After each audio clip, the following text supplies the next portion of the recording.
few times about growing with a greenhouse. I was just asked that question again yesterday, and there are some cool things you can do with a greenhouse. I've had a couple of greenhouses, and I haven't used them nearly to the capacity that they could be used at. As a matter of fact, I planned out a tropical food forest, like a miniature food forest idea that you could put inside a greenhouse, say 1,500 to 2,000 square foot. What you would do is you would start with smaller sized trees like starfruit, and that would be your canopy layer.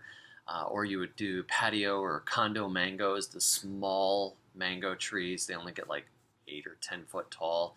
And then around those, you might put in miracle fruit, and you could put in grumichamas and jaboticabas and a lot of smaller size trees, cherry of the Rio Grande, Suriname cherry, that you could fit inside there. You could plant directly in the ground and pretty much start with the trees and then put the shrubs around them and do the vine layer and do everything like you were in the Amazon, but have it inside a greenhouse. So if you were in, say, Georgia or North Florida or Texas or someplace where it does get below freezing now and again and causes some trouble, pack in some thermal mass in there, have some small tubs with aquatic plants in there that would also hold water, and they would radiate heat overnight, so a passive heating system. And you could always have a backup heating system if you needed to, but here in North Florida, we've gone through 12 degrees, and I've got a greenhouse with 8 barrels, 55-gallon drums full of water in there, and that's enough to keep the greenhouse from freezing overnight. So you don't really need some sort of serious heating system. You can actually have a greenhouse that costs you about $500 or $600. The model that I really like, I'll post it below this video. It's about a $600 greenhouse, and it's lasted me multiple years, and it works great. So I just put some drums of water in there and it keeps it. But then, okay, I saw this guy's greenhouse. He's growing jackfruit. Those are jackfruit. They're one of the largest fruit. I think they are the largest fruit on the planet. This guy is growing a jackfruit tree just south of Gainesville. And if you know anything about jackfruit, they don't like freezing weather. They don't even like to be near freezing weather. If they get below freezing, even a mature tree, it gets down to 28 degrees or so, it's most likely going to die. They just really don't have tolerance for the cold. But this fellow was growing a jackfruit tree in Citra, Florida, about 30 minutes south of Gainesville. The way he did it was brilliant. The guy's name is Craig Hepworth. If you ever get a chance to talk to him or meet him, he's brilliant. He's like a plant geek. He's like super plant scientist type of a guy. But what he had was a greenhouse that was, say, maybe a 12-foot tall clearance at the top. But when he put the greenhouse in, it was a hoop-style house like this, right? So he dug down another 6 foot. It was a pretty good-sized greenhouse. I don't know, maybe a 1,600 square foot greenhouse, something like that. Another 6 foot below, and then I think it was either sandbagged up or done with cinder blocks or something along those lines, just to keep the dirt from coming in.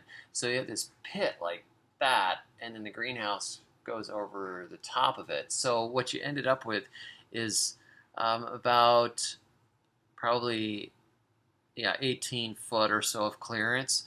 So that's enough that you can grow a pretty good-sized tree if you keep it pruned back. And he had jackfruit in there. It wasn't very productive, but it was a jackfruit growing way outside the tropics. He also had a beautiful starfruit tree in there with starfruit all over it, and he had miracle fruit. He had all kinds of cool stuff going on. But that 6 extra foot, see, that thermal mass of the soil there on the sides was also helpful. Plus, he had a couple of like kind of ponds along the side from horse troughs or something along those lines. But it was enough to hold heat overnight and to get 18 foot of clearance. So if you're good at pruning trees and that sort of thing, you could technically grow a tropical bit of jungle outside of the tropics with just a hoop house and some plastic and a little bit of thermal mass to keep it from freezing and some creativity. So if you actually planned it out like a little miniature food forest, you could put in black pepper and all kinds of things. You could grow coffee in there. You could grow a vanilla orchid in there. You could grow key limes in there. You could grow all kinds of stuff and have a complete food forest ecosystem in miniature outside of the tropics. And if you know anything about how productive tropical plants are, they're incredible, and a lot of them will actually produce year-round. So you have a potential for a year-round food production system. When I saw that and thinking about something I really wanted to grow, which is coconuts, it gave me an additional idea. Growing coconuts outside of the tropics. Coconut trees start producing coconuts down in Fort Lauderdale, where I grew up. They seem to be producing coconuts when they're about 6 to 8 foot tall, maybe a few years old.